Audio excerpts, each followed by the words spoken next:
O'zaro qo'shnichilik va millatlararo totuvlik insoniyatning eng yuksak qadriyatlaridan biridir. Orzusi, maqsadi bir bo'lgan bir daryoning irmoqlari singari bir yo'ldan ketayotgan turli millat vakillari uchun mamlakatimiz jonajon vatanga, kindik qoni to'kilgan diyorga aylanib ulgurgan. Ayni kunlarda Peshku tumanining olis hududi Shavgon qishlog'ining aholisi ham do'stlik bayramini keng tantana qilmoqda. Do'stlik va hamjihatlik ulug'langan yurt shiori ostida tashkil etilayotgan ushbu tadbirlar chin ma'noda qadriyatlar, an'analar, o'zaro ahillik va tinchlik bayramiga aylanmoqda. Buxorolik muxbirimiz ayni mavzuda jonli efir orqali ma'lumotlarni taqdim etadilar. Assalomu alaykum, marhamat, siz efirdasiz. Assalomu alaykum. Darhaqiqat do'stlik, tinchlik va farovonlik kalitidir. Shukrki, O'zbekistonimizda barqaror osoyishtalik negizida ushbu rishtaning mustahkam o'rni bor. Ayniqsa, o'zbek, tojik va qirg'iz xalqlari azaldan do'st, birodar, yaqin qo'shnichilik munosabatida umrguzaronlik qilib kelishgan.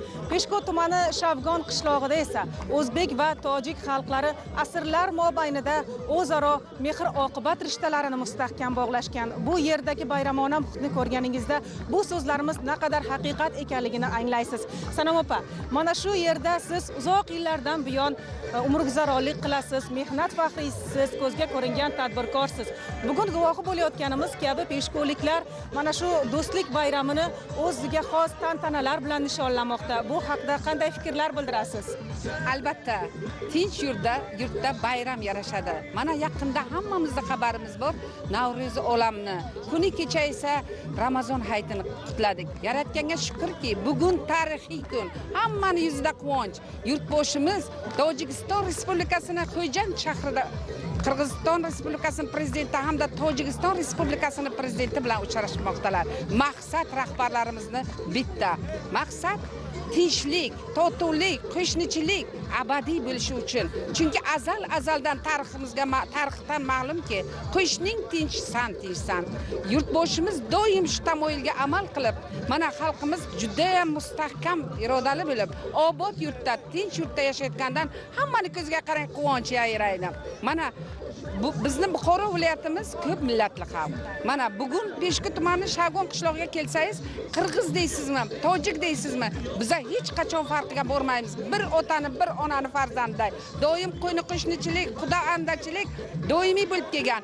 Biz albatta bu milliy qadriyatlarimizni kelajakdagi yoshlarimizga albatta qoldirishimiz kerak. Qarang, hozir barcha millatni yoshlari shu yerda mazza qilib ana arg'imchoq tortish deysizmi, nima go'rash deysizmi, kurash hamma turlarga bir ota-onani farzandiday bo'lib o'ynab kulobdilar. Qarang, biz albatta bu nimani doimiy nima qoladi bizdan?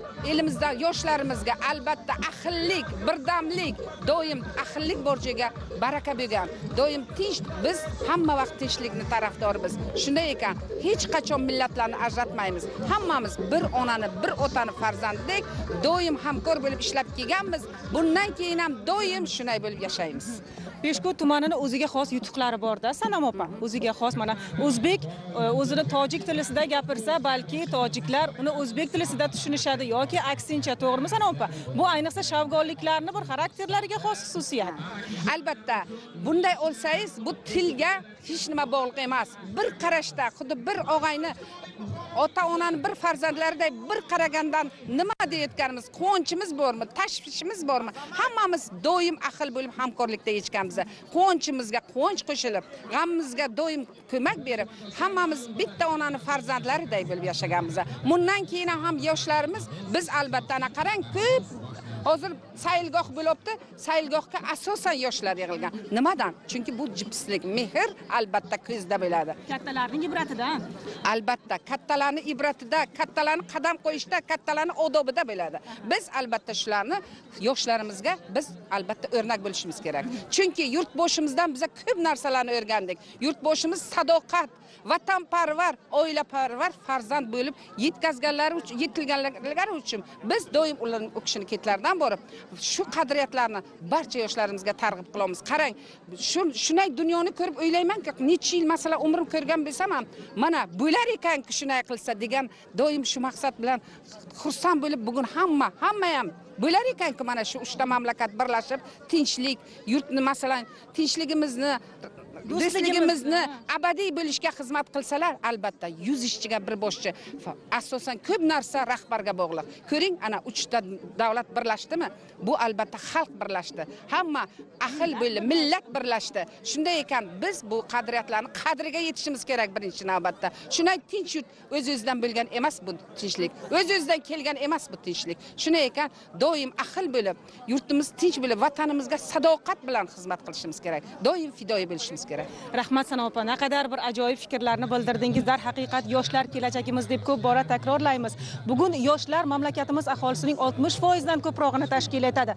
Shavkat, keling, siz ham bugun tadbirimizning eng faol ishtirokchilaridansiz.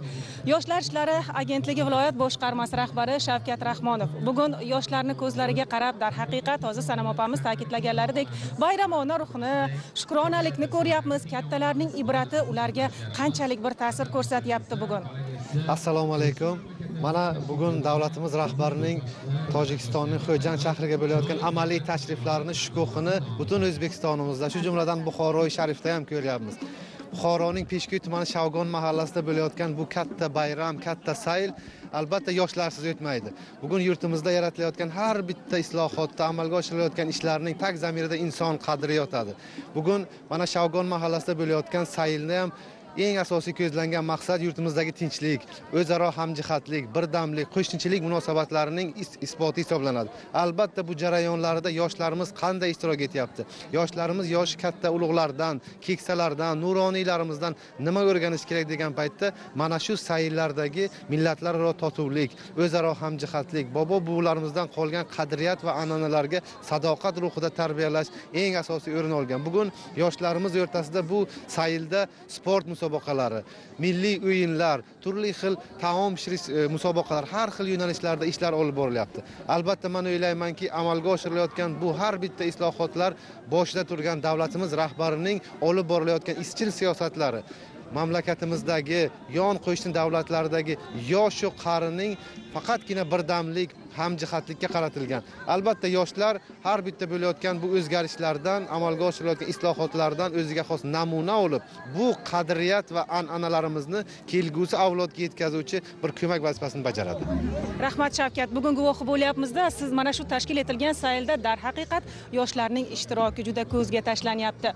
Bugun mamlakatimizda diniy bag'rikenglik, millatlararo totuvlik yo'lida amalga oshirilayotgan ishlar, davlatimiz rahbari boshchiliklarida inson qadrini ulug'lashdek katta maqsadlar sari intilayotgan, tashlanayotgan qadamlar bardavom bo'lsin deymiz.